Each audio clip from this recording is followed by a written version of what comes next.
Prairie Mosaic is funded by the Minnesota Arts and Cultural Heritage Fund with money from the vote of the people of Minnesota on November 4th, 2008, the North Dakota Council on the Arts, and by the members of Prairie Public.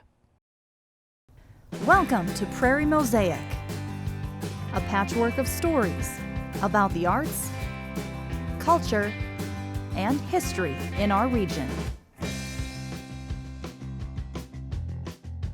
Hi, I'm Matt O'Lean. And I'm Barb Gravel. On this edition of Prairie Mosaic, we'll visit a unique island home, learn about Scandinavian folk art, and listen to area musicians perform some smooth jazz. Jim Ulmer of Frazee, Minnesota, has found the perfect intersection between science and art. Using his degree in geology and almost 50 years of experience, Jim creates stoneware pottery that is both useful and artistic.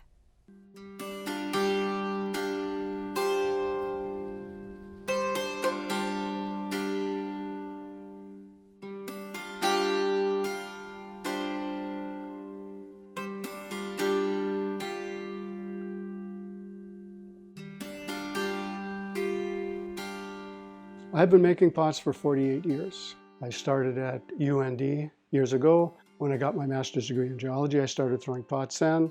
What's interesting about the geology and pottery connection is that it's both science. What I do is I make rocks. You know, and that whole process of the clay itself, you know, I know all about the clay and I know all about the minerals that go into the glazes that I make and how they melt and how they affect each other. And that whole process is science, as well as then the art aspect of it, of throwing and you're visualizing what you want to make and you do it. What you see when I throw a pot is a reflection of that 48 years of throwing. I make stoneware pottery, and it's designed to be used in everyday situations. And the way I glaze and fire, everything's very safe to use. It's very hard. It can go into dishwashers. And I make a huge variety of things, you know, plates, mugs, really large pots that are more decorative, you might say. I throw all kinds of bowls. It's one of my favorite things to throw, all different sizes. I like to do sets where they can all nest within each other because I think that that's a nice way of storing them. And so I think about size and shape of all the things, but mostly what I make is pieces to serve with.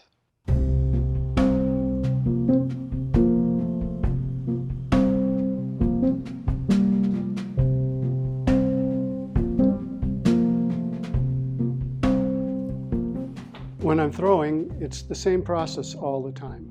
Well, first of all, you have to have the idea. Same amount of clay, two different forms. I usually know what basically I'm going to make. The clay itself is a really important factor, and I use what they call stoneware clay. And stoneware clay is a blend of clays from all over different parts of the United States that are blended together so that you can use it easily in your hands. It's not too hard, it's not too soft. And then I wedge it up or I knead it before I use it, so it makes sure that it's all blended together nicely before I throw. If you don't think about it, you'll put it right in the center. You throw the ball of clay onto the wheel, centering it. Centering is the most important thing.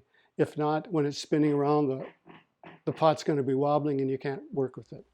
After that, you open it up, and when you pull it up to the top, if it's not in center, part of the lip will be taller than the other because it's not in center. So you're always centering. Just a little bit of water, and you want to leave a nice ring of clay at the top. You want the lip of the pot to be nice and firm like these right here. Nice. So those processes are in my mind every time I make a pot. But sometimes in the throwing process, the clay speaks to you, and you can either go with it or not. The better that you get at making pots, the more you can control every aspect of it.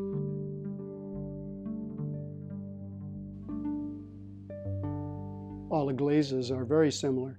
Every time I pour them, you can't pour it exactly right, but they will be, unique to themselves. So if you have, let's say, a 10 dinner or place settings, I can make them all go together. And on big pots, when you pour the glaze on the pot, as it wraps itself around the glaze itself, all of a sudden it does something totally different, and I allow that to happen. And so every time when I open my kiln to look at them after firing it, it's always a very unique experience for me and for anyone else who happens to be there to look at it. I have built 5 kilns over the years, and I make what's called a car kiln, and that means that the floor and the door and all the pots and the shelves and everything are on a track. And I can pull that out from the main body of the kiln when I open the kiln. It's always very exciting. It takes a month of throwing and glazing and preparing to fill up my kiln and then to fire it, which takes another 12 hours and 2 days to cool. So by the time I'm ready to open it up and see the result of what I've done. You can tell when they're fired perfectly when they ring like that. And you know there's no cracks, there's nothing problem, the pot is perfect. What I try to do is have something in someone's house so that that's for their traditions. I look at it as from my hands to yours, you know, because it literally comes from my hands. I would say that it took me 10 years before I could actually throw what I thought. In those 10 years, there was always pots that were close to exactly what I wanted, but it took a while and a lot of practice so that I could think about a pot, sit down and throw it. It feels really good. I feel really lucky that I have found something, you know, that I can do, feel really good about it, that people appreciate it, and they have supported me all these years.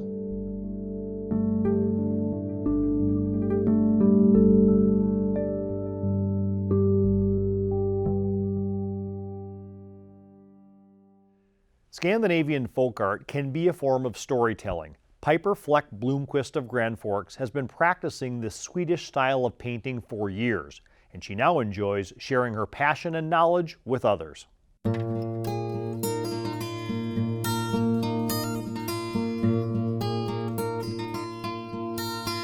My name is Piper Fleck Blomqvist. I'm a Scandinavian folk artist specializing in Swedish dalmålning, which is also called Kurbits painting, and Swedish bonadsmålning.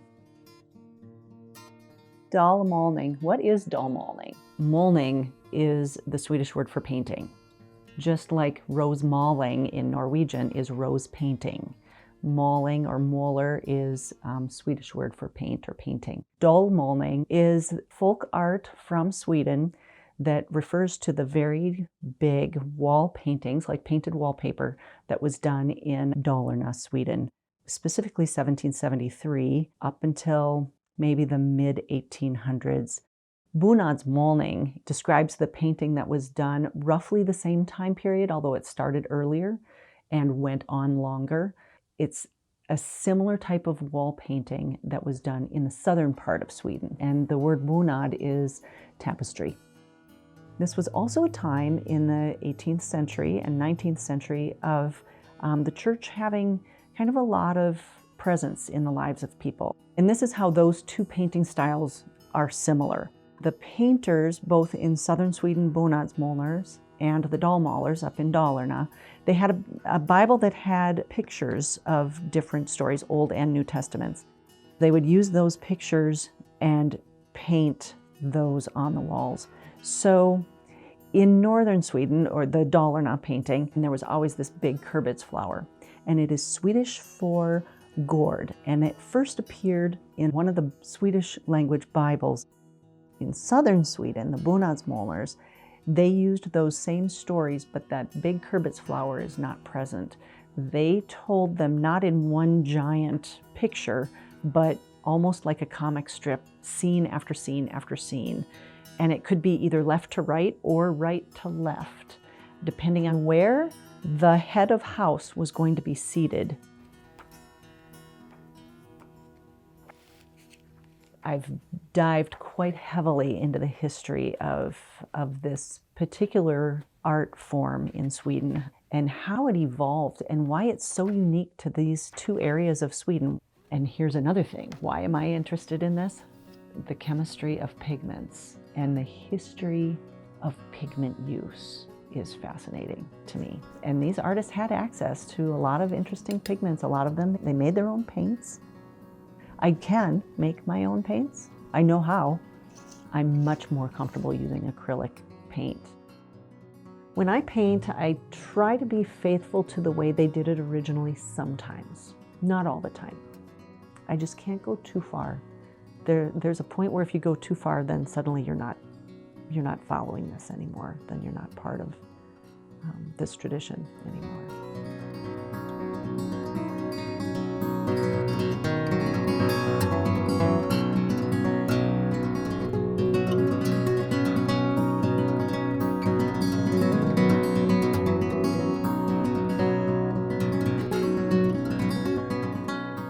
One of my favorite paintings that I've done that I had in my mind for many years has been brewing in the back of my head, always there, how am I going to do this? I wanted to do a piece on my hometown, a very small town in Minnesota, population 44. A lot of the things that we did in that town are universal truths for other people who have lived in small towns in rural upper Midwest. One of the things that the Bunadsmalers and the Dalamalers both did was there was script across the top describing the story, and sometimes there was script in the painting itself. So if there was an activity happening down in one corner, the artist might put a couple of words above that activity describing it. And my dad owned one of the two bars, and one of the things he and many of the bar owners in our area had was this Ham's Beer sign above the cash register that was moving, and all of us loved to watch that moving beer sign. It was mesmerizing as a child, and it's still mesmerizing to this day in my mind.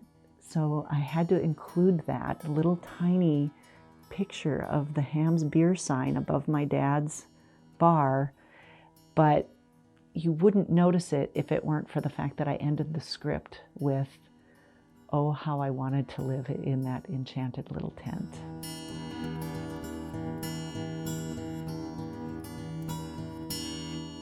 I'm not a production artist. That being said, if I've already gone through that process and have come up with something and sketched it, I can repeat that over and over and over again. That's what the old painters did. They had their pre-designed, preconceived ideas. Here you go, farm wife, pick out which one you want. That one, got it, I'll work on that right now. And I don't know that there was a lot of thought process. For me, there is definitely, and my best work is work that I do for me. Because when I paint, honestly, it's coming from here. It's me having to come out.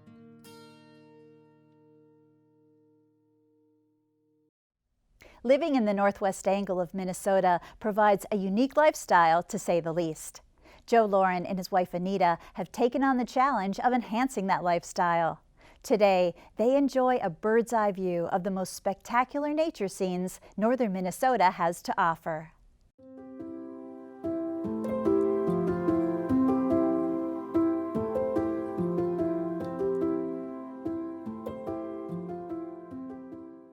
A lot of people think it's a public lighthouse. I do have a lot of visitors that come by and say, could we take a look? And for the most part, if we're around and we're not busy, we'll let people take a look.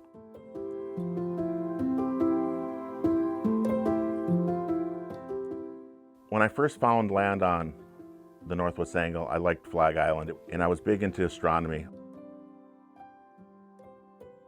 As the different trees would grow, I'd have trouble looking with all the trees in the way at the stars and stuff in the evening. So I thought I was going to build a big tall observatory, and I thought, the neighbors probably won't like my tall observatory, so I thought I'll do something nautical, and created a 4-story lighthouse. The bottom of it is 25 by 25 and the top of it is 17 by 17, and it's 50 feet tall. We made it out of timber frame. To build out there, you have to haul the material, and you really can't haul 70,000 pounds of timber frame in the summer. It's really hard and it's difficult. So in the winter, we had great ice. So we actually had a semi deliver the wood to the shoreline of Youngs Bay. And the plan was we would hook a cheap semi up in case we had problems on the ice road. We wouldn't have an expensive semi hooked up to the load. Unfortunately, the Texas truck driver who delivered the load said if we wanted the material, he wanted to deliver it because he watched Ice Road Truckers and he thought it would be a great experience for him to drive 6 miles of ice road. So after trying to talk him out of possibly sacrificing his expensive semi, he insisted on delivering the load, so he came out there 12 miles an hour, followed me by snowmobile. We delivered it, everything went fine, and he was just ecstatic to be an ice road trucker. Not only did we have a semi come across, but also we needed a crane. It was pretty interesting to get a crane over the ice, up the road, up our trail, and then onto our flat rock. And right before the construction started, the crane operator said, I need this built up 3 feet. So he needed 3 feet of fill to be put in an area in winter. So it was, so many different challenges you had to pull something like that off, but it was, everyone worked together to get it done. The uniqueness is the timber frames. So each corner is 12 by 12 timbers. And it was interesting, a person in Belgium actually designed it. As you look, you'll see no fasteners. Everything's kind of tongue and groove, old artistry, workmanship, no fasteners. There's 4 stories, and the first story is like the living room. Second story is sleeping room. There's a bathroom, and then since space is at a premium, we have a washer and dryer. That's all the same unit. It washes and dries. And then the third floor is the floor where I do my app work. So I have computers there. I have all old maps, and then since the third floor is 17 feet tall, we have a rock climbing wall. The rock wall is interesting because it's not vertical. Since the building comes inward, the rock wall comes back on you, so it's a little bit more difficult to climb. The top floor is the lantern. It's kind of the observation area. We have an outer walkway deck, and we have the light up there. The top floor is kind of just more if you'd like to read a book or you'd like to just sit back and relax and watch the boats go by or birds go by. Being it's on a 20-foot rock, the views are pretty incredible.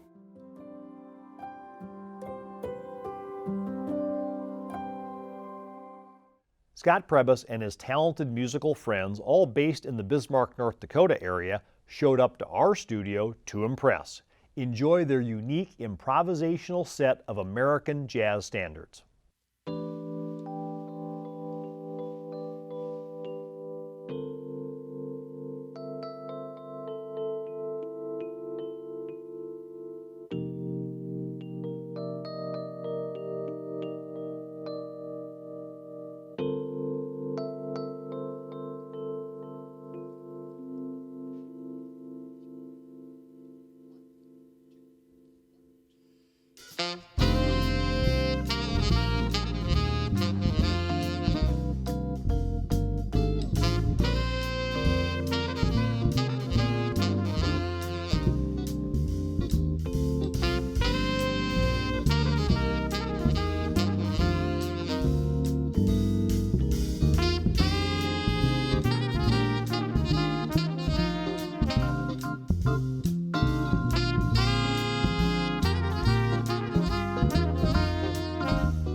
If you know of an artist, a topic, or an organization in our region that you think might make for an interesting segment, please contact us at prairiemosaic@prairiepublic.org. You can watch this and other episodes of Prairie Mosaic on Prairie Public's YouTube channel and follow Prairie Public on social media as well. I'm Matt O'Lean. And I'm Barb Gravel. Thank you for joining us for another edition of Prairie Mosaic.